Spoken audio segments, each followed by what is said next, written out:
सादर जय जिनेन्द्र। आज हम आश्चर्य की बात करेंगे।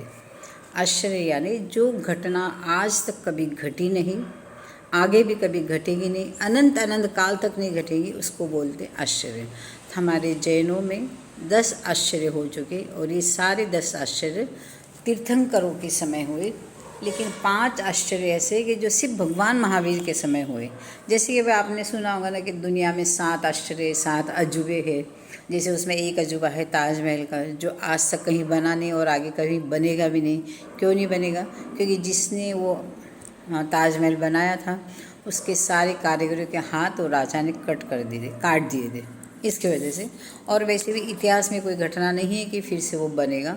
सेम ऐसे कैसे हमारे जैनों में भी ऐसे आश्चर्य हो चुके हैं जो अनंत अनंत काल तक वो घटनाएं कभी होगी नहीं। तो सबसे पहला आश्चर्य हुआ था ऋषभदेव भगवान में। और ये 10 आश्चर्य की बात आपको बता दूं, ठाणांग सूत्र में आई है। ठीक है, तो सबसे पहला आश्चर्य होता भगवान ऋषभदेव के समय। भगवान ऋषभदेव के समय ये आश्चर्य होता कि एक साथ 8 साधु सिद्ध बुद्ध मुक्त हुए, वो भी एक समय में।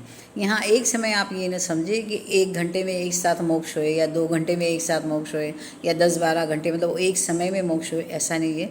समय का मतलब है कि एक बार हम पलक झपक के खोले, उतने समय में असंख्यात समय बीत गए।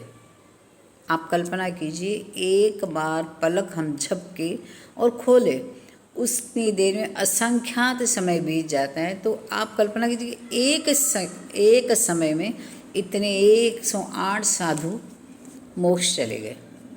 तो ये घटना घटी।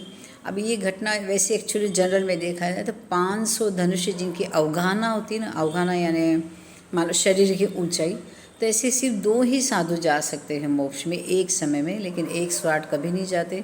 लेकिन ये एक महान आश्चर्य हुआ था, फर्स्ट आश्चर्य हुआ था तीर्थंकर के समय में, भगवान ऋषभदेव के समय में। तो 108 कौन साधु गए थे मोक्ष? सबसे पहले तो भगवान ऋषभदेव, उसके बाद उनके 98 पुत्र, मतलब 99 हो गए।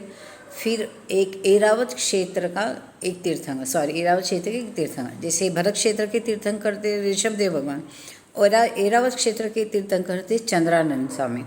तो चंद्रानंद स्वामी एक, और भगवान ऋषभ के 8 पोते। समझ गए? अभी फिर से मैं बोल रही हूँ, अभी सिर्फ हम लोग है ना भगवान के ऋषभ की फैमिली के बारे में बात करेंगे। एक ऋषभदेव भगवान खुद, उनके 98 बेटे मतलब 99 हुए। फिर 8 उनके पोते मतलब 107, और एक चंद्रानंद स्वामी तीर्थंकर मतलब 108। ये 108 के 8 एक साथ मोक्ष चले गए, सिद्ध बुद्ध मुक्त हुए, मोक्ष चले गए। क्योंकि उनकी ये सारे 108 की अवगाहना 500 धनुष थी। जैसे मैंने अभी बताया ना, 500 धनुष यानी 500 धनुष शरीर की ऊंचाई थी, वो एक साथ है। ये हुआ हमारा पहला आश्चर्य। ठीक है, अभी दूसरा आश्चर्य